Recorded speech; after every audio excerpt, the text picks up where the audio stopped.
Well, thank you, and still morning, I guess. Good morning, everyone, and thanks for joining. One of the most important things is getting rid of the flies, but after that, is to speed up progress on climate change, and unfortunately, it is one of the things least appreciated, but really does make a big difference. And getting climate data more reliable and accessible and more transparent lets you actually understand the problem better and do something about it. Companies and investors recognize the opportunities and risks presented by climate change more and more, and many have committed to achieving net zero emissions. For example, through the global Glasgow Financial Alliance for Net Zero, also known as GFANZ, more than 550 firms in nearly 50 different countries have committed to reaching net zero emissions across their portfolios. And that's very encouraging. But the problem is, for the most part, firms lack the data they need to fulfill those commitments. We still have very little data about many of the emissions that individual companies are responsible for within their operations and across their supply chains. What data we do have is standardized, so investors can't compare it. It is not standardized, so investors cannot compare it across companies, and it's not accessible to the public. And that means that investors have no leverage to push companies to act. The public has no ways to hold companies accountable for fulfilling their promises, and it opens the door to greenwashing, I love the term, where companies make promises that aren't backed up by any real action. It is a very big problem, but we are about, I'm happy to report, to take a big step to help fix it. Earlier this year, President Macron and I announced a new effort to create a global climate data portal. It will bring together corporate climate data in one place and make it comparable and consistent. And it will be open to the public around the world free of charge. It will empower investors, we think, to push companies to do more and drive more capital to companies that are leading the way. It will also encourage the public to hold companies accountable for reaching the targets that they set and help to eliminate greenwashing. In other words, you can't just say it, you've got to actually walk the walk as well as talk about it. Over the past few months, a climate data steering committee made up of business and government leaders has provided input and guidance on what kind of data the site should hold. We published their recommendations and opened them for public comment. And I'm happy to say today we are releasing our plans for the site. And I want to thank all of our partners, including President Macron and his team. You should know that he has been at the forefront of efforts to improve climate data and transparency, including by helping to make France a global leader on climate risk disclosure, and by pushing for more companies and more countries to adopt the standards developed by the Task Force on Climate-Related Financial Disclosures. And I also want to thank the leaders and advisors coming together to make this effort possible and who are finding ways to turn private sector commitments into action. And also let me give a special thanks to the head of the UNCCC, Simon Steele, for his leadership and partnership. And Simon, I'm now turning it over to you. I think an hour and a half would be just about the right time people would devote to data. I, on the other hand, will be someplace else, but it isn't that I don't care, it isn't that I'm not interested, it's that Anthony Williams is going to take copious notes and read them all to me later in the week. Thank you, everyone.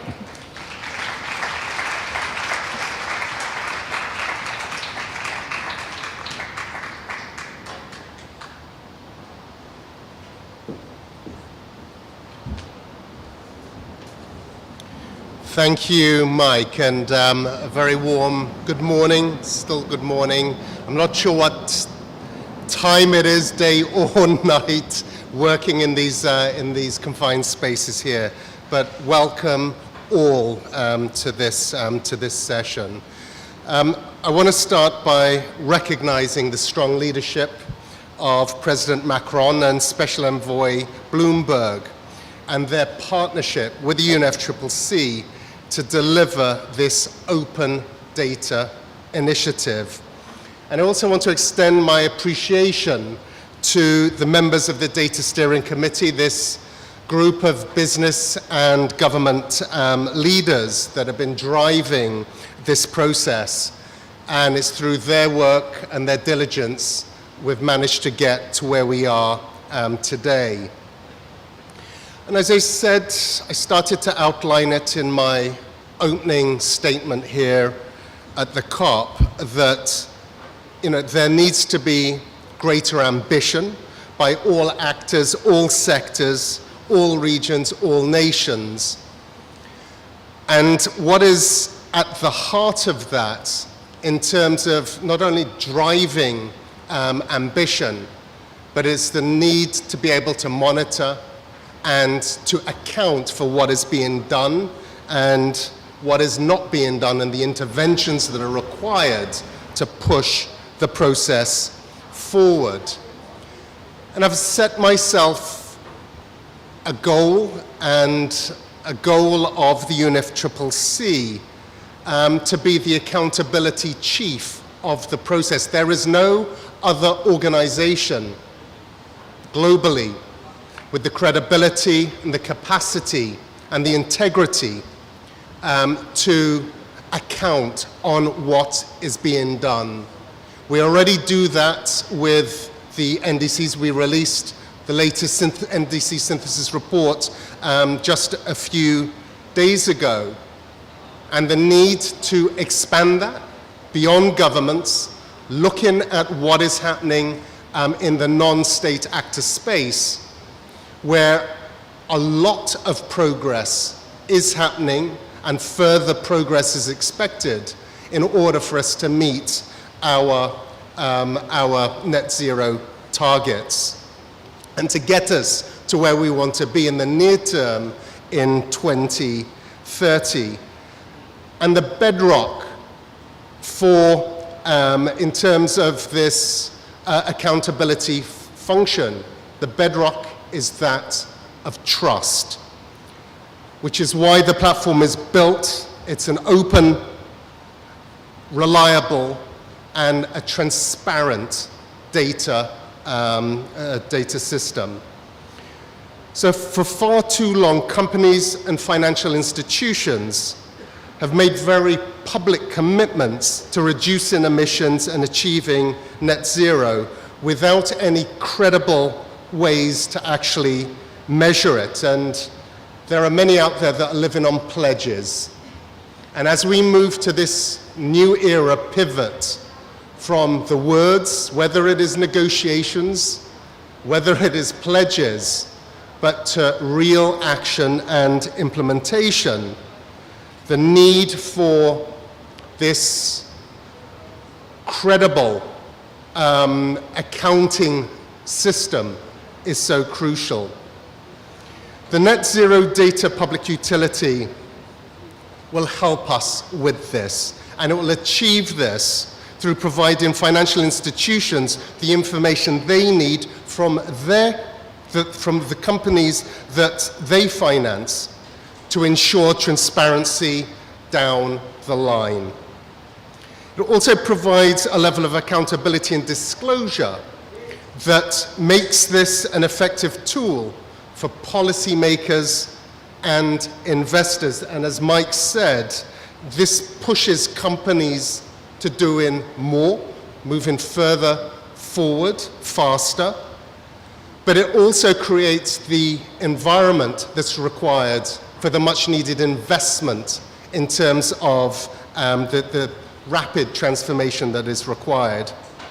And finally, with respect to civil society, more transparency and openness solidifies the belief that our climate goals are achievable and that we have evidence, we're able to demonstrate the evidence of that progress.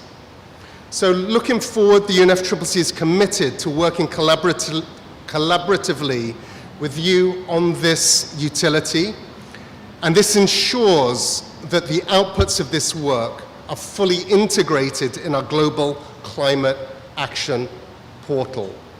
This is an exciting step forward. There is a significant amount of work that still needs to be done, but this has started. So, ladies and gentlemen, I believe I'm handing over to the Minister. Thank you.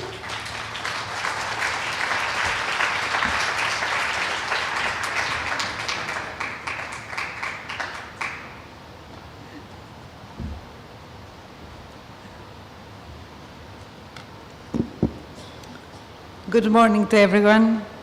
Dear Michael, dear Simon, thank you for your invaluable partnership in implementing the One Planet Data Hub initiative. This is a project that is very, very dear to President Emmanuel Macron, who launched it last year at COP26. Unfortunately, for national reasons, he could not be with us, but I'm very honored to represent him. This One Planet Data Hub initiative is about creating an open access platform for climate data. It will gather data on the climate commitments of companies and financial institutions, and will allow us to scrutinize the concrete implementation of these climate commitments.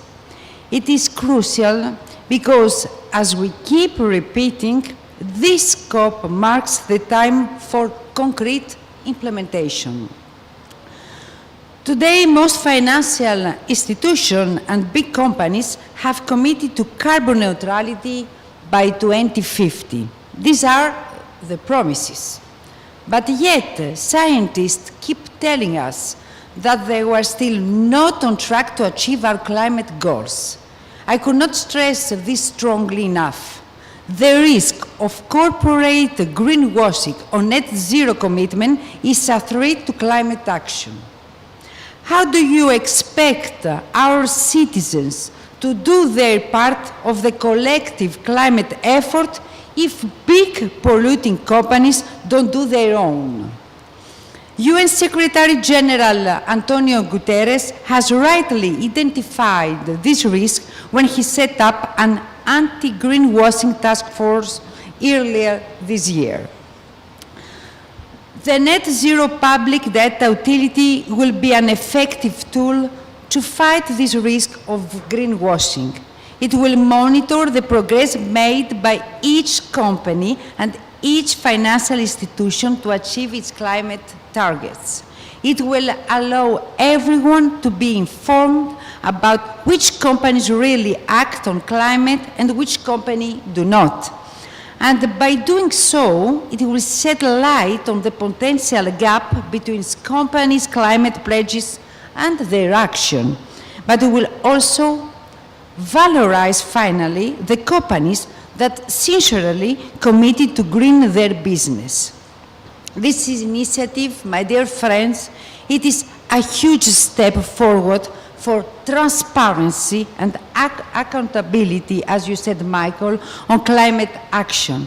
Transparency and accountability, that is precisely what our citizens, and especially our youth, are asking us for day after day on climate action. Indeed, transparency can be a very powerful engine for action, because today we need this financial system to redirect private capital towards green finance. In the European Union alone, 480 billion euros of additional investment will be necessary each year for us to meet our objective. And data will be a precious tool for regulators and the markets to drive this transition.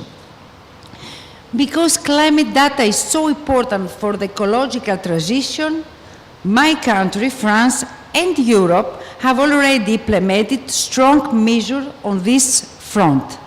At the European level, the Corporate Sustainability Reporting Directive, adopted last June under the French presidency of the European Council, is a game changer. It will provide a huge amount of high-quality, standardized and verified climate data on more than 50,000 European companies. With the Net Zero Public Data Utility Initiative, we go a step forward. We now cover all corporates around the world. Climate data has been hidden behind paywalls for too long, and a huge cost for the planet. Today, with this precious initiative, everyone will have finally access to this global public good.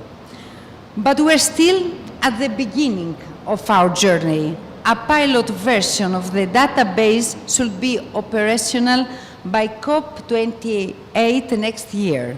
And after that, more and more data should be added to the platform. In parallel, selected actors such as the OECD and the regulators will have access to this data. There is still a long way to go for our world to achieve the goal of the Paris Agreement. Each of us, but each of us must do its part. Governments, private firms, financial institutions, philanthropies, and this is exactly what you do, dear Michael. Initiatives like this one are reasons to be hopeful.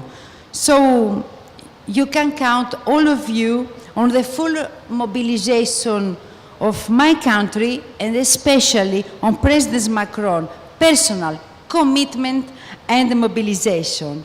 I'd like to thank you, and I'd like to thank you, Michael and Simon, very much. Thank you so much. That was Chrysoula Zacharopoulou, French Secretary of State for International Partnerships. Now, before we get to the stellar panel, I'd also like to call on stage for very brief remarks Professor Lee White, Gabon's Minister of Water, Forests, Sea and Environment.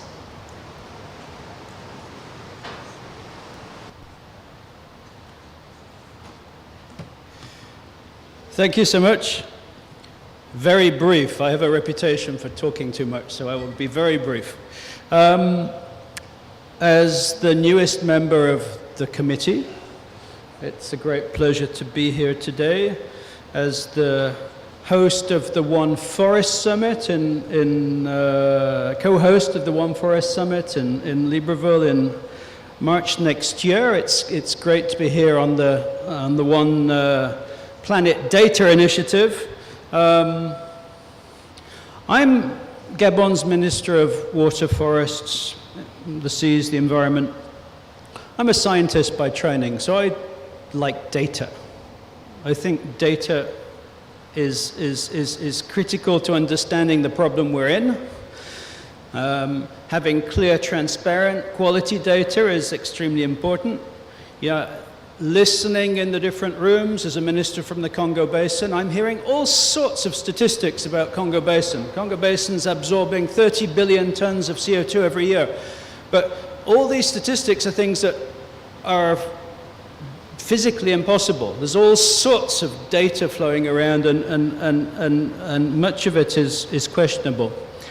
Yesterday, my President Ali Bongo Ondimba, in his speech, he referred to the fact that Gabon is probably the most carbon-positive country on Earth. Did he get a round of applause? No, he didn't. People looked a bit confused. Yeah? Is Gabon really the most carbon-positive country on Earth? Is that possible? Little Gabon on the west coast of Africa. Maybe Guyana or Suriname or Papua New Guinea or Congo might rival Gabon. The truth is there's no easy kind of one-stop shop of quality vetted data where people can go and look at what are different countries' emissions. You can Google it and numbers will pop up. But as you scroll down through your Google hits, you're going to see different statistics for every country, different statistics for every company, different statistics for every city. And so bringing all that data together in a platform where we can have confidence that the data has been vetted and is as good quality as possible. Perhaps you may know Global Forest Watch, which tries to do it for the forest, which is pretty good, but it's not perfect. A Global Forest Watch for the world. I think to move this process forward, we need that transparency, we need the quality of data, and if this initiative can bring that to the world, it is going to be extremely influential. So thank you, everybody, and let's push this important initiative forwards. Thank you. Thank you so much, Minister. Now, I would love, thank you. You're absolutely right. Let's push it forward. Let's now get the stellar panel actually on stage. Mary Shapiro, SDSC Chair, Shamara Wickramakke, Chief Executive Officer of Macquarie Group, Henry Fernandez, Chief Executive Officer of MSCI, Ravi Menon, Monetary Authority of Singapore, Nicolette Barlett, Chief Impact Officer, CDP, and Emmanuel Faber, ISSSB Chair. So thank you all for joining us. Mary, let's start with you. Could you tell us a little bit more about what you're announcing today and the key recommendations of the CDSC and what the next steps are? Happy to. Oh. Good morning, everyone. Thank you. Thank you, Francine. So we're doing two important things today. We're announcing the publication of our white paper, which contains recommendations for the development of the net zero data public utility. And then we're going to announce an RFP. But the white paper first. It really outlines how the utility should address the data gaps and inconsistencies and inaccessibilities that slow climate action. We know that data is important for companies, for financial institutions to do their transition planning, but also for regulators and supervisors and civil society to hold everyone accountable to the commitments that they've made. So this release really stems from a shared understanding of the members of the Climate Data Steering Committee about what the inadequacies are in the current system and how to provide access to really high quality climate transition data. There are three core recommendations. The first is that the data utility will include company and financial institution level data for direct emissions, scope 1 and 2, and for scope 3 emissions indirect. We also recommend that the utility feature transparently reported corporate emission reduction targets that detail how companies' specific actions will enable them to reach net zero, including transparency on carbon credits that they might be using or other strategies. And finally, that the utility should have an accessible user interface that will, along with a transparent data classification scheme. So we think these three initial elements will be very helpful to, for the pilot phase of the utility. The second thing we're issuing today is actually an RFP for the technical resources to build the utility. That will remain open until February 15th. At that point, we will select a team to build it, and our goal is to launch the utility by the end of next summer. Very ambitious timeline, but really very necessary given the state of climate change and the impacts on the world.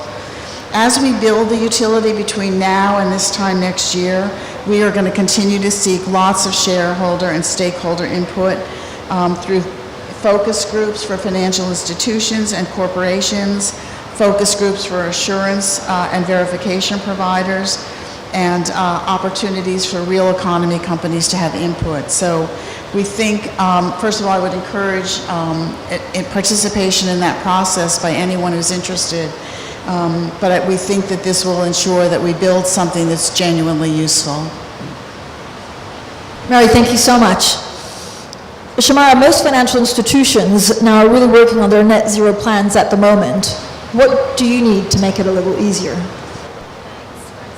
Can you hear me? Right, Yes. that's better. I know it's very noisy in here, but look, from the point of view of financial institutions, as we were discussing yesterday on another panel, I had thought the big thing we need to get on with is solutions, and everything we do makes a difference, and rather than diverting or having to hire huge resources to work on reporting what we're doing, you know, we've got thousands of people working on hundreds of projects of wind farms, hydrogen projects, electric vehicles, carbon capture. They all make a difference. Can we just get on with it? Now, I've come to appreciate that for us, when we were working with direct institutional investors or strategics, we all knew it was going to make impact on climate, and let's just get the projects done because we have a mountain to climb. But when we're looking at institutional investors assessing investment in corporates, etc., and we also want them to have net zero plans to create pressure in the industry for more people to go into these projects, then I completely get, you know, as Mike Bloomberg was saying, we actually need reporting that has data that's standardized for consistency and comparability. We need accessibility to that data, and we need transparency. So I really salute what's being done in terms of trying to create a standard basis on which we can all report. Sadly, we're doing our own balance sheet net zero reporting this December, and we manage 160 portfolio companies in our asset management. We've got 95% of them now reporting data and setting net zero targets. 29% have done that. But there are so many standards at the moment under which you can report, and it's a minefield. And we had Brian Moynihan on a panel today saying they had 2,000 people working on their reporting. We're creating industries as well in every business line. A lot of it is challenging because it's scope 3 reporting of our clients, and they're not set up, whether they're home mortgage households or vehicle leasing customers, to be reporting so that we can report. And, the SEC has standards as a regulator, the ISSB has standards as an accounting body, the EU FRA has standards. Even for our own emissions, we had the choice of doing it on volume of balance sheet or emissions intensity, and it could have been economic intensity or physical intensity. So I'm just begging everyone to help land on, even if there's 6 standards, how does reporting under standard 1 compare to standard 6? So that for the market and for us who do the reporting, it can become standardized. Because I don't know if any of you have seen a very old Monty Python film called The Life of Brian, but they had the People's Popular Party and the Popular People's Party and all these splinter groups. And can we just please come together on a handful of landings so that we who have to report, I salute that we need reporting and transparency and all of that, but can we just not divert an industry of people to do multiple different reporting and interpreting it when we just need to get on with fixing a problem? And I don't want to divert resource from that. So there's my frank views, and I'm really looking forward to this panel's. Thank you so much, Shamara. So Henry, when you look at, there's a lack clearly of climate data. Why still in 2022? And actually, why is the MSCI involved in this? Yeah, so, when you think about an investor, institutional investor in the world, in order to make decisions about understanding prices, understanding asset allocation, understanding investments, they need, first of all, the data to be able to then put it into models such as risk models, performance attribution, asset allocation models, to then make investment decisions. So similarly, think about the evolution of the financial data, the market data.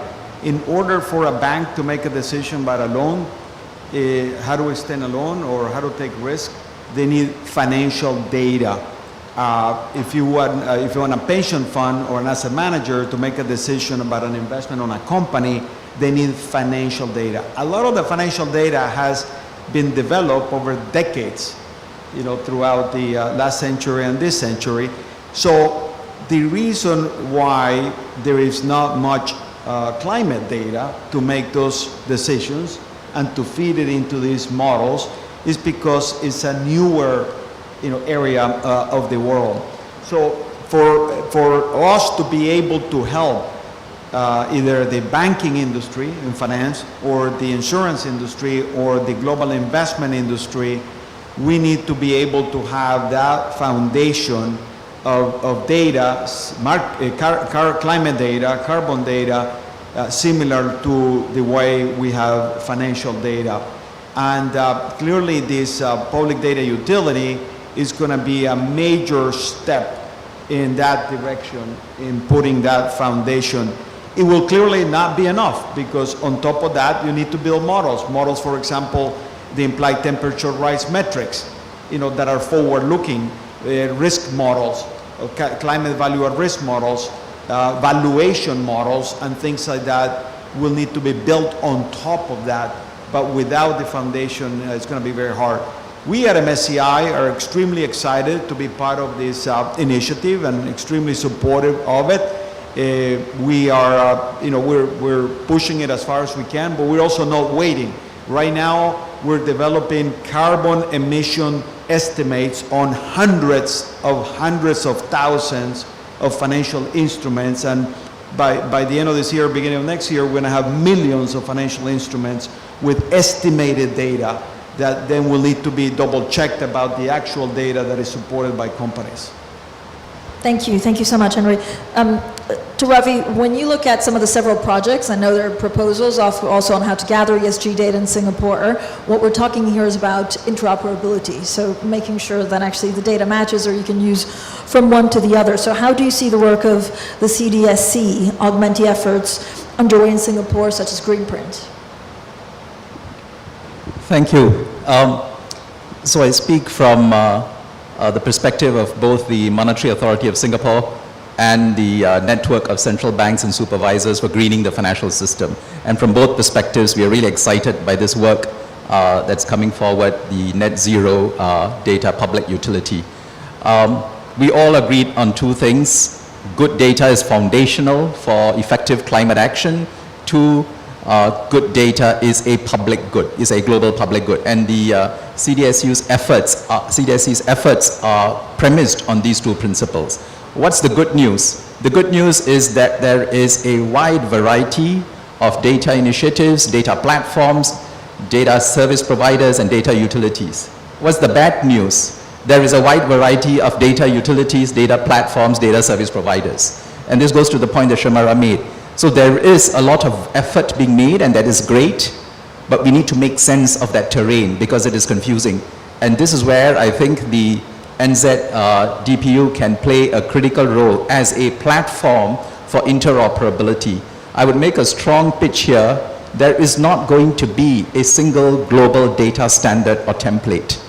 But what we can achieve is intelligent interoperability across these various platforms and utilities. And once you have a dictionary to make sense of these differences, I think we're a long way off. So that's what we want to focus on, and I hope that's what this community can do together. I'll just give two examples of how interoperability can work, drawing from the experience of Singapore as well as the NGFS. Now, the NZ DPU has done a very good environment scan and categorized all the data initiatives globally into 4 groups: data generation, data aggregation, data mapping, and data cataloging. It's a very intuitive, smart way to make sense of the terrain and aligning our thinking.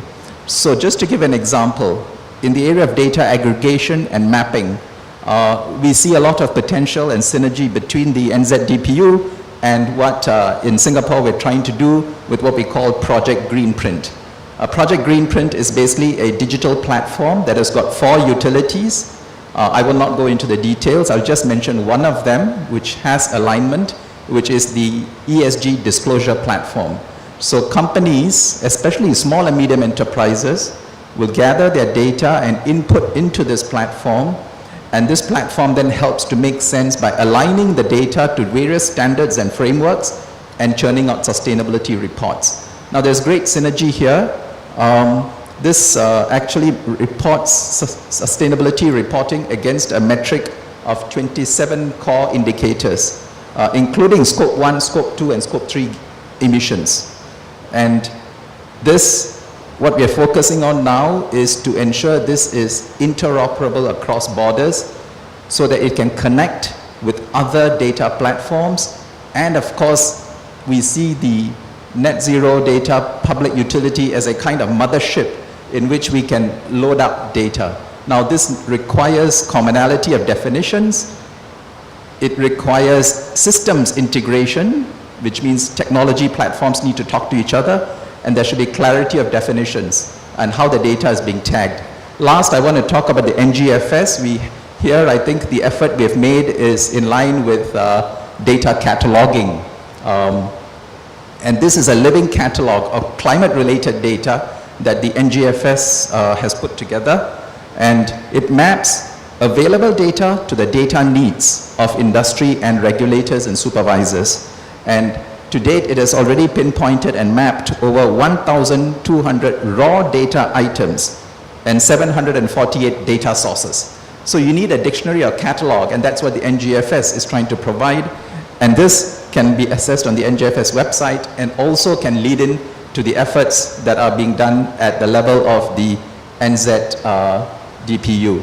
So these are concrete examples of achieving interoperability, and I just want to end off by emphasizing that again, this community of us involved in data need to ensure our efforts are interoperable and interpretable and comparable.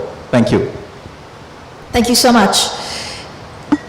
Nicolette, CDP has been really pioneering the space of climate data disclosure. You're working closely with the Climate Data Steering Committee on the development of the Net Zero Data Portal. So can you tell us a bit more about your partnership and what you're actually expecting to achieve concretely? Yes, Rick.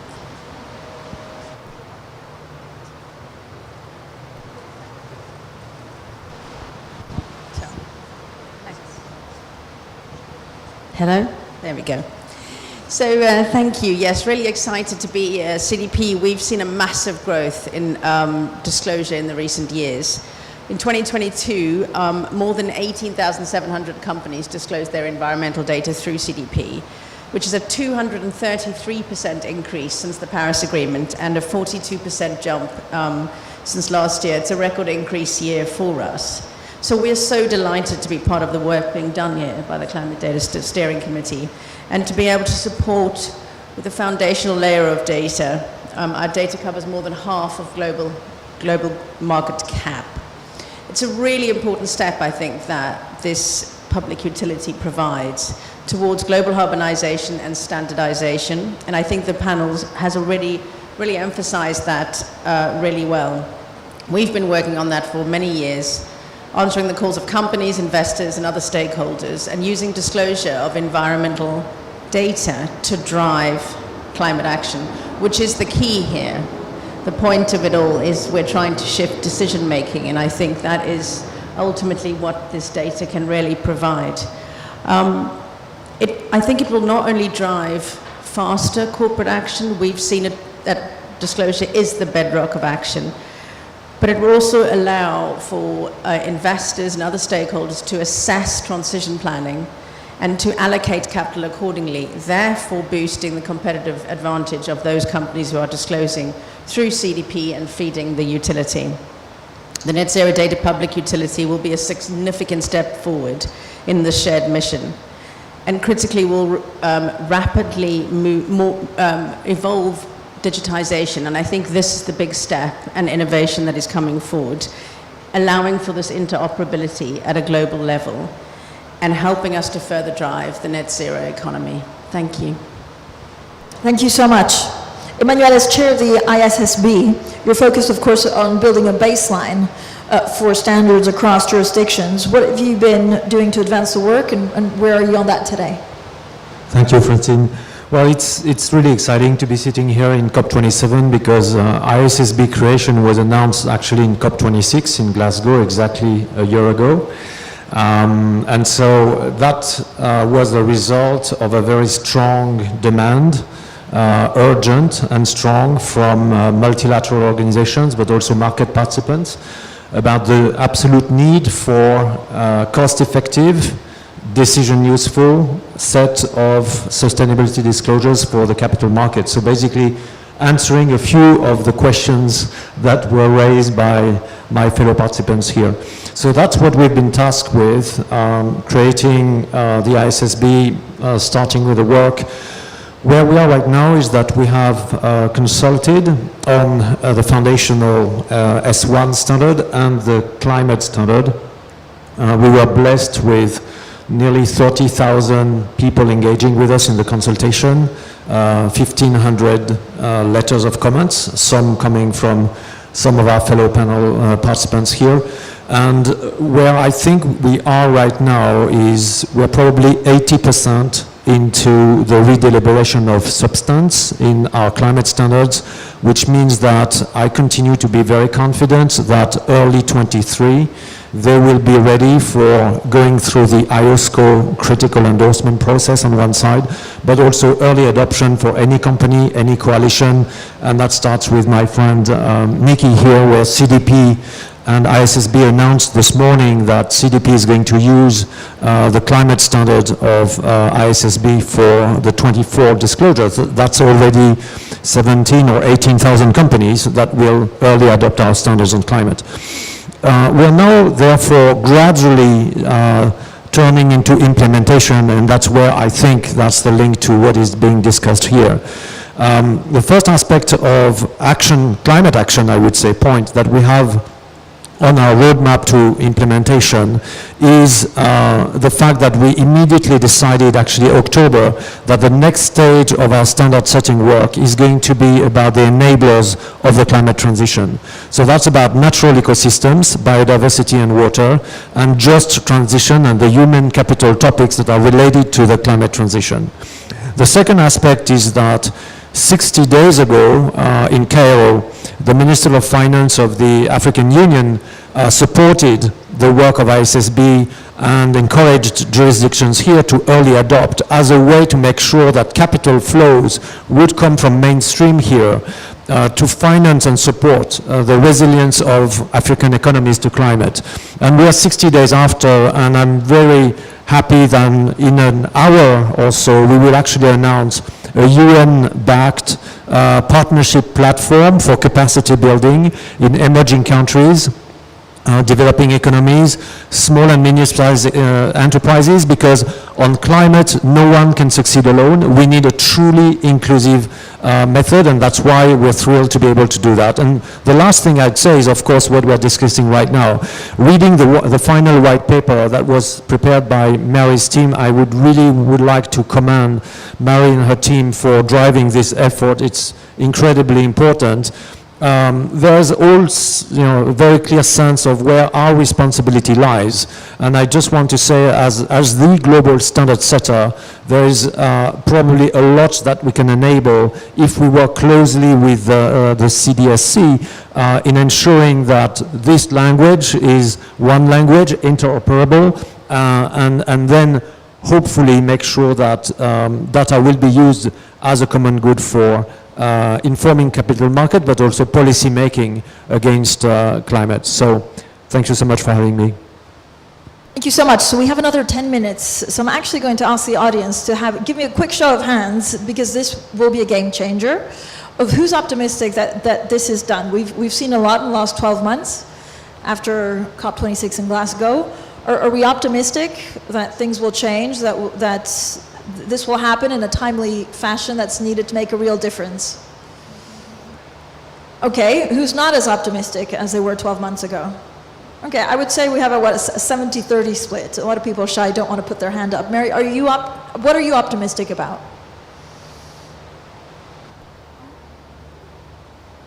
Hello? Oh. I'm actually very optimistic. I think this has moved incredibly quickly already. I think we've seen participants of such goodwill and determination to make it happen. Everybody appreciating that transparency really is the bedrock of climate action, that without that, we have no idea how close or how far we are for meeting our goals. The other thing that gives me an enormous amount of confidence is that the major data vendors in the world have come together to do this, and led by Bloomberg, but MSCI and all of the others, and have basically said This is information that the world needs. It's a public good. We recognize that, and we're willing to support the development of this portal in a way that makes it information freely and fully accessible.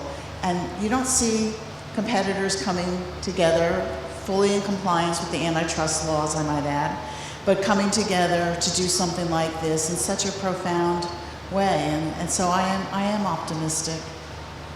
Tamara, you're also optimistic? Because this is quite incredible. I'd say I'm with the room on 70-30, I think, in that it's fantastic. I mean, having accepted that we do actually need reporting to drive more people to adopt climate response and net zero and then the data that goes with it, it's fantastic to see that the CDSC has been set up. People are coming together to look at interoperability and coordination, ISSB standards being picked up by CDP, etc. Having said that, the 30% of me is thinking there's still a journey to go, and it's very important we all keep working together to create standard ways of reporting. So Henry, what would you say to the 30%? Hello? I am optimistic. I am, hello? I think we'll share the first mic, Hello? yeah. Hello? Hello. Hello? Yeah, here we go now. I am optimistic, and the fundamental reason is that this is already happening. Ravi mentioned that there are a lot of us that are gathering massive amounts of data, climate impact data, estimating it, modeling for future trajectories and all of that. And it's a lot of us replicating one another. So putting us together to be able to do this on a common basis, rather than all of us putting allocation of capital to do it separately, it's something that is going to force everyone to go in that direction. And for us, therefore, to put those resources and that capital to build on top of the foundational data, not in lieu of it. Thank you so much. Ravi, how do you rally the troops? Well, I don't know about whether I'm optimistic or pessimistic. I would just say this has to be absolutely done. It is foundational. So the question is, underlying that question is, are we optimistic about reaching net zero by 2050? Because if we don't solve the data problem, we're not going to get there. And I think because we want to get to net zero, we will find ways to solve the data problem. And I think the initiative that has just been put forward is a fantastic way to get that done. Thank you so much. Nicolette. Yeah, I mean, I suppose I love the 70-30 analogy, but let's go with the 70 for today.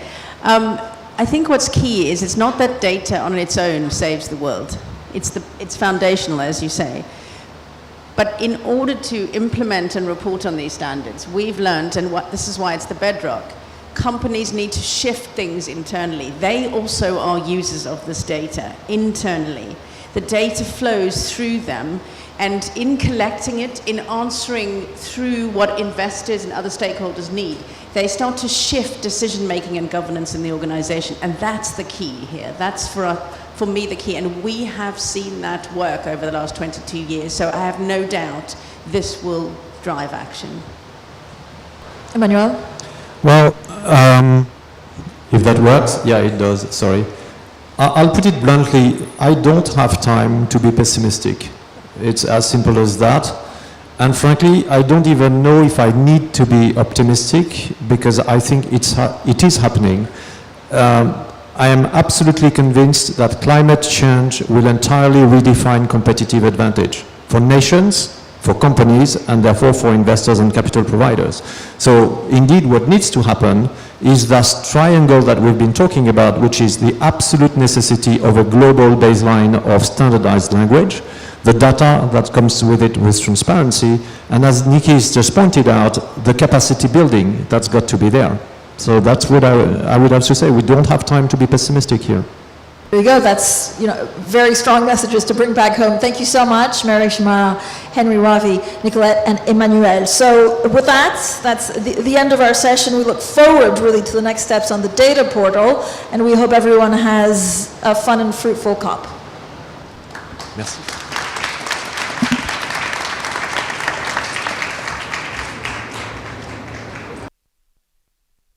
you.